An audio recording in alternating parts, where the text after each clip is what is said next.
Scroll করতে করতে একটা নিউজ সামনে আইছে যে 7 দিনের ডিজি হয়ে হাতিয়ে নেন 7.5 কোটি টাকা। একটু ভিতরে যায় দেখি কিতা অবস্থা। এটা হচ্ছে বিনোদন, বাংলাদেশে বিনোদন ছাড়া আর কিতা আছে? ওগুই যায় পুলিশ, ওগুই যায় র্যাব, ওগুই যায় ডিজি। আচ্ছা, এখন ঘটনাটা হইছে তাই না আঙ্গুল ফুলিয়ে হয়ে গেছেন খলাস। তাই যে সময় দায়িত্ব পালন করছেন ওই সময় লেখছে একদিনেই ছাড় করেন মাল্টিপল পাসপোর্টের 500 ফাইল। ওরে বাবারে!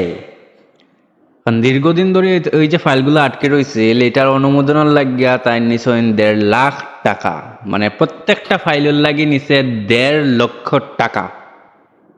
বাপ রে বাপ! আর সব মিলাইয়া দেখা গেছে কমপক্ষে 7.5 কোটি টাকার হেরফের হয়ে গেছে। মানে পকেটও ঢুকিয়ে গেছে সম্মানিত দর্শক বৃন্দ। হইলো আমরার অবস্থা। যে একটা কথা আছে, যে যায় লঙ্কায় সে হয় রাবণ। আমরা দেশে কথা আরম্ভ হইছে।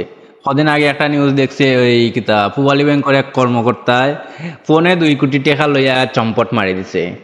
বাহ!